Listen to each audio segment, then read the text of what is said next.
Caesarean அப்போ போடுற spinal அனஸ்தீஷியானால தான் நிறைய பேருக்கு பேக் பெயின் இருக்குன்னு நினைச்சிட்டு இருக்கோங்க. அப்படி பார்த்தா உலகத்துல மேஜர் சர்ஜரி எல்லாத்துக்குமே ஸ்பைனல் அனஸ்தீஷியா தான் போடுறோம். எல்லாருக்குமே பேக் பெயின் இருக்குங்களான்னா இல்லைங்க. இந்த ஒரு விஷயத்தவே பார்த்துட்டு மற்ற அதர் ரூட் காசஸை நம்ம மறந்துடுறோங்க. இப்போ ரிசர்ச் படி பார்த்தீங்கன்னா சிசேரியனுக்கு அப்புறம் வர பேக் பெயினுக்கு நிறைய ரீசன்ஸ் இருக்கு.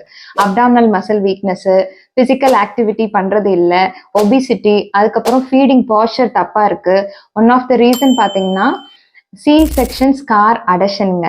சி செக்ஷன் ஸ்கார் அடஷன்னா என்னன்னா, சிசேரியனுக்கு அப்புறமும் அந்த சூச்சர் ஊண்டு ஹீல் ஆனா கூட நிறைய பேர் அந்த இடத்த தொடுறதுக்கே ரொம்ப பயப்படுறாங்க.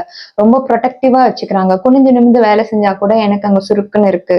ஸோ அதனால எந்த வேலையுமே அதிகமா ரொம்ப செய்யாம அந்த ஸ்கின் பாத்தீங்கன்னா ரொம்ப டைட் ஆகி அதை சுத்தி அடியில இருக்க மசில்ஸும் ரொம்ப டைட் ஆகி அடஷன்ஸ் மாதிரி ஃபார்ம் ஆயிடுங்க. இந்த அடஷன்னால பாத்தீங்கன்னா back pain, abdominal pain, urine எம்டிங்ல problem, pain in the sex, டிஸ்பெரோனியான்னு சொல்லுவோம். இது மாதிரியான நிறைய ப்ராப்ளம் இருக்குன்னு ரிசர்ச் படி கண்டுபிடிச்சிருக்காங்க. உங்களோட ஸ்காரை தொட்டால் லம்ப் மாதிரி இருக்கா, தொட்டா பெயினா இருக்கா, மூவ் பண்ணி பார்த்தா மூவ் ஆகலையா, அந்த இடத்துல நம்மா இருக்கா, இது மாதிரி எல்லாம் இருந்தா உங்க ஸ்கார் அடஷனா இருக்குங்க. இதெல்லாம் செக் பண்ணி உங்களுக்கு இந்த ப்ராப்ளம் சிவியரா இருக்குன்னு ஃபீல் பண்ணீங்கன்னா நல்ல பெல்விக் ஃப்ளோர் தெரபிஸ்டா போய் பாருங்க.